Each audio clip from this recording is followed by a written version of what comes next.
we're about to start the Q&A portion of the evening, and if you have any burning questions, hold on to them, and I will get to you.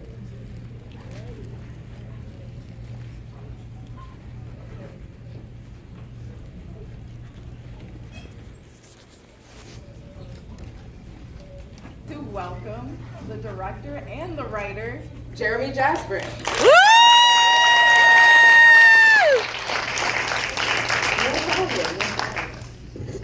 Thanks, guys, for sticking around. Appreciate it. Danielle, who played Patti, was supposed to come, but her flight got canceled, delayed, so unfortunately she's not here. She's Australian, so I just want to put that out there before that was always the best part of when she would come out. She's like, oh, thank you very much. And then and everyone was like, oh my God, you're Australian. And, yeah. So we won't have that moment. So let's get right into it. First off, how did you become a filmmaker? How did you become interested in telling different stories? Well, this is my first film, and it's my first screenplay, and it took me many years to write it.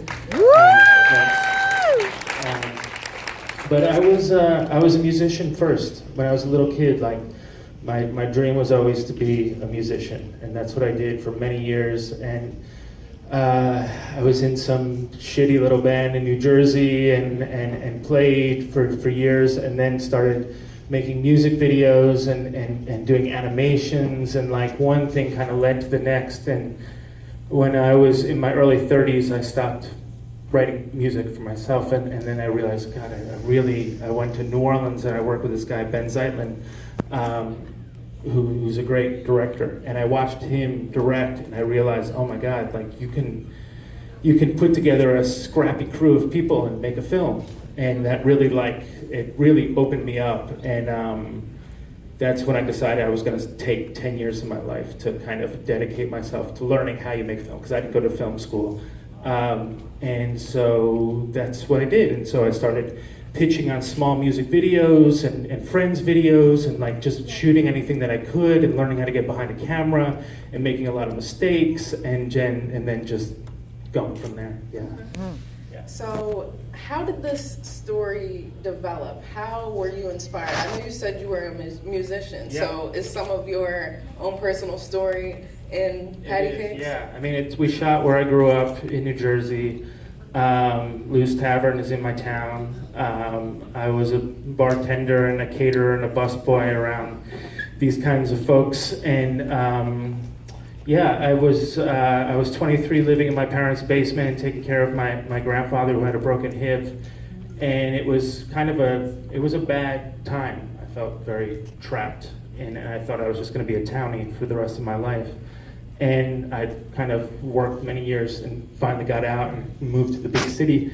But when it was time to write what was going to be my first film, I decided, I had always had the idea for Patti in my head. She's like someone that I could be related to, and she's kind of based on my mom, of all people, who's a big, tough Jersey woman.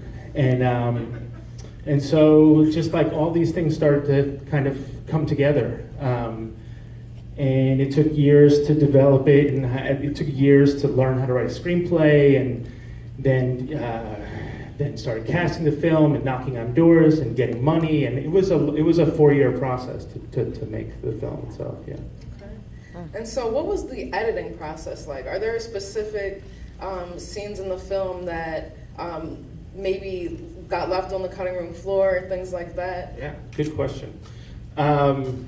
Yeah, I mean, editing, because it was my first screenplay, I wrote everything out. And I just thought, it's 1 minute on the page that equals what's on the screen, as people usually say. But then I had all these songs and all this stuff, and so in the edit, we ended up just squishing things together, and you'll see there's a lot of montages, or there was a lot of I tend to overwrite, so we cut everybody's dialogue down, or there's a scene with where she's catering, and then there's MC Light at the bar mitzvah and all that stuff. Those were scenes that were set up, and they were long scenes, and I had to, in editing, squish them down and almost make them some sort of music video on steroids. Yeah. So can you describe the writing process a little bit? I know you said there was tons of writing that you did. Was there research behind it? How did you write the music? What was that process like? Yeah, I mean, because I'm a musician first, like I thought, okay, I can like kind of sneak in the back door, not having written a screenplay first. Like I can make. I basically thought of the screenplay as like an album. I was like, okay, we're gonna start. Here's the first song that we're gonna build, and the crescendo, and here will be the ballad, and so I kind of put it together as like some big sort of rock rap opera.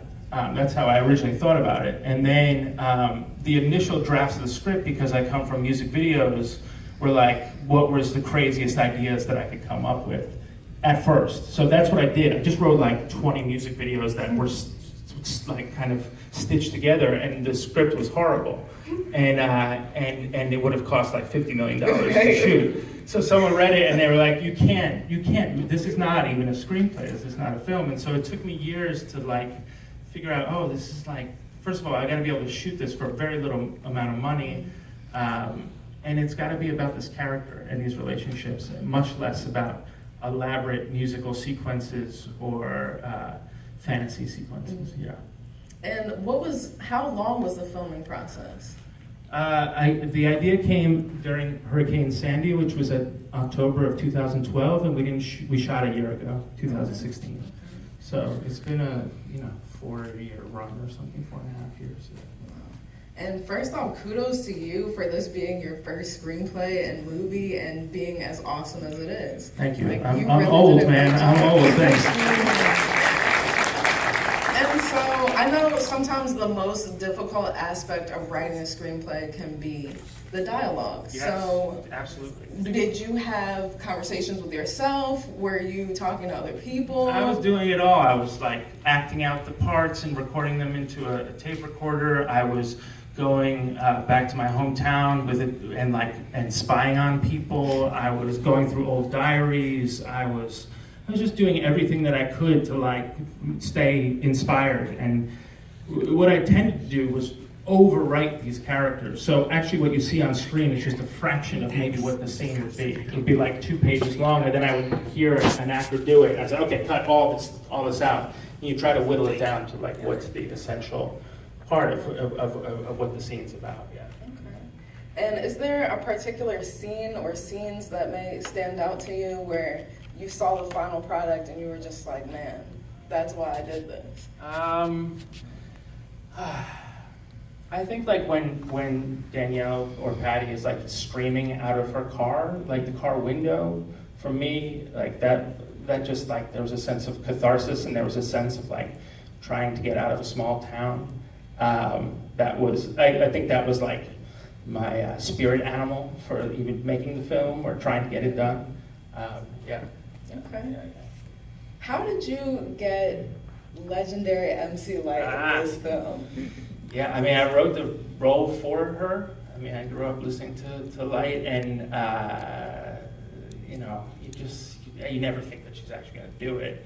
But you call someone who knows someone who knows someone who knows someone, and then we heard back, yeah, she's into it, she'll do it. And I was like, oh my God.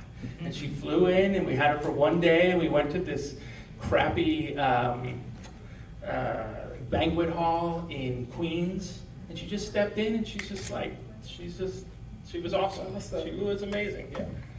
And I want to ask you just a little bit about your grandfather's influence, because we see in the film that the grandmother is really her key support system. You know, she is very much her cheerleader, and then she loses her. So, but at the end of the day, she's still very much in her mind, in her heart, in her music. Yeah. So, was that an influence that was in your own personal life? How much of it is, real? How much of it is written? Yeah, I mean, it's a mix. It's kind of, you take all of your extended family or even your own family and kind of morph them into one character. I mean, Nana's kind of based on my grandmother who died right before I was born. And so I grew up hearing all of these stories about this like really salty,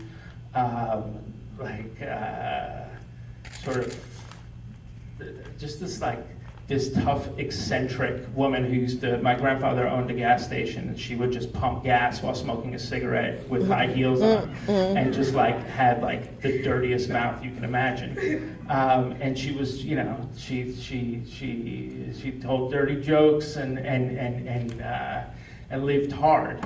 And so I was kind of, I don't know, she just loomed big in my memory. And then also my grandfather, who passed in my early 20s, who was like the one sort of artist in my family, and always he painted a picture when he was in 4th grade that he would always show me. That was a picture of a deer, and then he had to leave school because of the depression, and he always had this frustration, like he thought he could have been an artist if he was able to just continue doing his thing. And so like these, you know, all of those ideas, and my mother's kind of, luckily I don't have a mom like Barb, but like, you know, my mom's a lot in that too. Just that kind of like blind belief.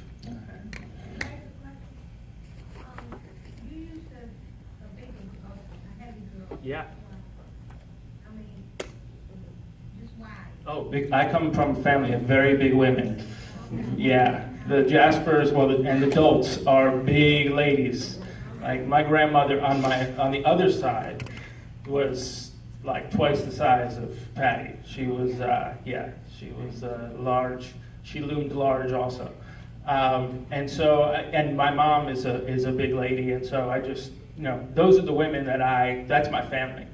And so I wanted to, I don't know, I've always felt like, why, I never see these kinds of people on screen. You know? So come around with the mic so we can hear you guys. How did you come up with the title of Patti Cake? Good question. There were always a lot of girls named Patti or Patricia in Jersey, and so I think there was a girl from the Catholic school nearby that the kids used to call Patti Cakes when I was growing up, and I just thought that was just a really, it just fit the character. It just like, she felt like a Patricia Dombrowski. I went to high school with a kid named Dombrowski, and that was a last name that always stuck in my brain, and you know, you start playing with names, and Patricia Dombrowski, that felt like the young woman that was living in my imagination. For one of the things that I really loved about this movie is that I found myself just really caring about even the most minor of characters. And so I'm just wondering what your writing process was with such little expository dialogue. You know, how did you come about creating these characters to be so lovable? Oh, that's nice. Well, like I was saying before, I overwrote the hell out of them. So they usually had like a few pages going, and then it was about just cutting them down. And we were really shooting fast, and we would shoot a lot of their dialogue. And then a lot of that is about casting. You know, I think filmmaking is a lot about who you cast to play these characters, and some of the characters had never acted before. A lot of them were non-actors. Sid, who plays Jerry, had never acted before. I found him on the internet, and so this was his first time on screen. And like, you're trying to find people that have the essence of the character inside of them. And because I'd grown up with these characters, I knew them very well. Some of the side characters, like MC Light or Big Body Bess, who plays the strip club owner, like they're, you know, Bess is he's Action Bronson's hype man, so I wrote the role for him. Like, you know, Nick Sandow, who plays Ray, the caterer, like he's an amazing actor. He's from Orange is the New Black. So I was able to find like, and Sa, who plays OZ, is like, you know, he's a Broadway actor, and Mamadou, who plays Bob, is from Yale. So it was like this really interesting combination of experience. So a lot of non-actors, some from Hamilton, some from, you know, Kirk Knight is you know, in Pro Era. So it's just like a really cool mix of people. But I'm glad you felt the humanity. My fear going into it was that these characters are bigger than life, and like I never wanted you to like look down your nose at them, or to be, you know, to feel like condescending towards them. So I always try to retain some sort of humanity in them, even when they're horrible. First of all, I just want to say it's hard to believe that you had to do that much editing. It just seemed so tight, like you had everything in mind, like every single scene, everything. Like That's it's the magic trick. perfect. Yeah. You shouldn't have told anybody because it seemed like it was just flawless. She asked the question about the soundtrack, but so was this always your musical style? Yeah. And also when you cast Patti Cakes, were you looking for a rapper or an actress? I was looking for an actress. Danielle had never rapped before. Wow. So we spent 2 years training how to rap. I grew up as like a 9-year-old little kid, like obsessed with hip hop, and that was my first real musical love.